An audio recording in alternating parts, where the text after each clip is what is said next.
Assalamualaikum warahmatullahi wabarakatuh. Hamdan wa syukranillah, amma ba'd.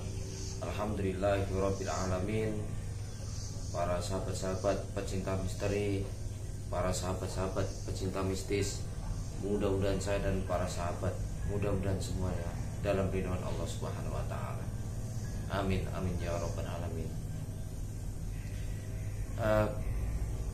Kali ini Kang Gofar mau menyampaikan kepada teman-teman, jangan sekali-kali apabila terbelit hutang, apabila terlilit yang namanya hutang dan lain-lain, sudah kepepet, jangan sekali-kali mengambil jalan pintas, karena tidak mungkin yang sesuatu yang pintas tidak memakai tumbal.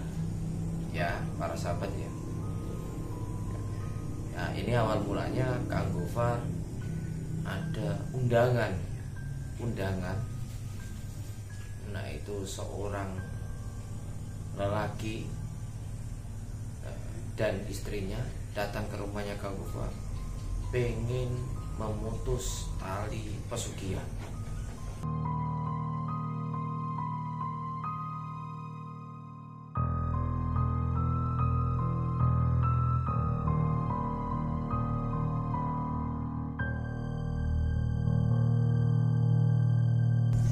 Dia awal mulanya dia itu saya tanya, dia dengar dari seseorang tetangganya gitu. Tapi katanya tetangganya gitu suruh cari, scroll di YouTube sama di Facebook, dicari dengan bapaknya tersebut. Panggil saja bapaknya tersebut inisial Pak Mantri lah, Pak Mantri. Jadi Pak Mantri ini mencari di Facebook sama di YouTube, akhirnya ketemu Facebooknya Kang Gofar ya. Singkat cerita, dia inbox saya, Assalamualaikum. Waalaikumsalam. Apa betul dengan ini Kang Gofar? Betul. Ada keperluan apa Pak ya? Pak Mantri jawab, saya pengen silaturahmi ke rumahnya sampean. Oh iya Pak, datang saja ke rumahnya saya bilang begitu ya. Saya bilang begitu. Nah, selesai itu cacetan sudah lama ya, akhirnya saya kasih nomor HP ya. Saya kasih nomor HP, nelpon lewat PA ya, lewat WA nelpon. Nah, selesai itu datanglah, minta alamatnya Kang Gofar, dia pengen silaturahmi ke sini, datanglah ke sini. Nah, selesai itu singkat cerita ya, Pak Mantri datang ke sini bawa mobil itu, mobil. Assalamualaikum, saya masih di dalam itu, sekitar jam-jam 3 sore lah datangnya itu. Assalamualaikum. Waalaikumsalam. Monggo mlebet, saya kira itu orang Jawa ya, monggo mlebet ya gitu. Akhirnya masuk dulu ya, kan sudah saya buka ini pintu masuk. Saya masih di dalam. Nah, kurang lebihnya setengah jam saya keluar, nemuin dia suami istri ya, sama bawa anaknya satu. Datang salaman seperti kebiasaan. Jadi Kang Gofar sebelum jagong ya, nyumet rokok dulu. Nah itu nyumet rokok ya. Saya tanya, sampean dari mana? Dari desa ini. Tujuannya sampean, pertama silaturahmi, yang kedua ada keperluan sedikit Kang. Nah, keperluannya apa? Saya pengen memutuskan yang namanya tali pesugihan. Nah gitu. Loh, kok aneh-aneh sampean cari pesugihan di mana? Di daerah sana Kang, jauh ya, jauh. Ini tidak saya sebutkan namanya ya. Loh, kok sampean sudah kaya, sampean sudah punya mobil, sampean sudah punya ini, kenapa kok pengen nggak tambah kaya lagi sampean? Kan, karena anaknya sudah kemakan satu ya, itu kira-kira yang terakhir ya, itu anaknya sampai meninggal dunia dimakan sama di demit itu tadi. Oh iya Pak, selesai itu konsultasi MUU ya, di sini MUU. Akhirnya bapaknya sudah lega menyampaikan unek-unek dan MUU sama Kang Gofar. Akhirnya orangnya pulang, ya pulang lagi. Dan saya Rialdo di rumah itu selama 7 hari 7 malam ya, 7 hari 7 malam di sana. Nah akhirnya alhamdulillah saya sudah tirakat 7 hari 7 malam waktu itu. Ada utusannya bapak tersebut datang ke sini ya, menjemput Kang Gofar pakai mobil. Akhirnya Kang Gofar dijemput. Nah selesai dijemput, saya lihat ya, di depan rumah, di belakang rumah, di dalam rumah, jin apa saja yang ada di sekitaran situ. Akhirnya saya turun dari mobil, saya di depan rumah, saya langsung duduk bersila, saya baca hizib ya, baca hizib dan asma. Saya tuliskan asma raja ya di apa namanya itu di tanah. Saya pegang begini, alhamdulillah sama Allah dikasih pandangan apa namanya itu kejadian-kejadian aneh.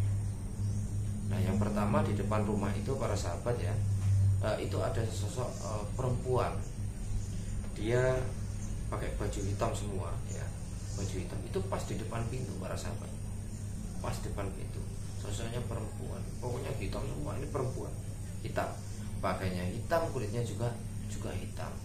Intisarinya kayak penyihir gitu, kayak penyihir perempuan hitam semua. Dan saya juga melihat di samping rumahnya itu terkontaminasi yang namanya tanah kuburan. Di situ ada sosok yang namanya pocong di dekat apa namanya samping rumahnya itu tadi. Itu masya Allah, itu sangat luar biasa di situ para sahabat. Ada ibu-ibu kayak penyihir dan ada juga pocong di samping rumahnya itu. Itu mukanya si pocong itu ini rusak semua, terus belatungnya itu banyak sekali. Itu sudah 2 penampakan ya, penampakan yang ada di dalam rumah situ ya, di depan rumah sama di samping rumah. Dan saya masuk di dalam, dipersilakan masuk, dibikinkan biasalah kalau tamu ya, kalau tamu belikan rokok, belikan apa namanya itu, apalagi saya undangan ya, belikan rokok, dibikinkan kopi, kue itu penuh di meja ya, di meja penuh. Terus saya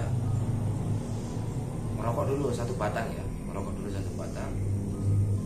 Jadi saya di dalam rumah itu disuruh sama istrinya, suruh melihat. Alhamdulillah akhirnya saya duduk bersila, saya zikir sama Allah ya, zikir sama Allah. Alhamdulillah saya dikasih petunjuk ya, kasih petunjuk bahwa ada di sini yang dibungkus kain ya, dibungkus kain putih ya.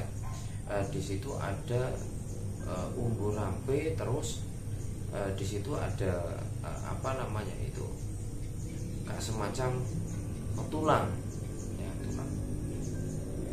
Alhamdulillah itu ketemunya di loteng ya, di loteng. Saya lihat ibu, saya melihat ada apa namanya itu, sejenis tulang ya di atas loteng atau di sini. Ya Allah alam bisawab, karena Kang Gofar ini dikasih pandangan sama Allah begitu, entah secara nyata atau secara gaibiah. Alhamdulillah ternyata di loteng itu, di dekatnya Palpon itu ada semacam kayak disembunyikan itu kayak sajen gitu. Saya lihat di situ ada apa namanya itu, umbu rampenya, dan yang kedua itu ada tulang-tulang ya, tulang tidak saya sebutkan tulang apa itu. Itu saya lihat, masya Allah, ternyata betul apa yang dikatakan bapak ini, anaknya betul-betul dimakan pesugihan. Dan yang paling ngerinya lagi ya, ini ketika anaknya meninggal, ini keluar cairan itu hitam dari perutnya melalui muntah ya. Itu nggak sampai 1 minggu dol itu anaknya, masih kecil. Mati. Singkat cerita, saya katakan sama bapaknya, Pak, ini harus segera diputuskan, harus segera dihilangkan atau dibersihkan di dalam rumah sini.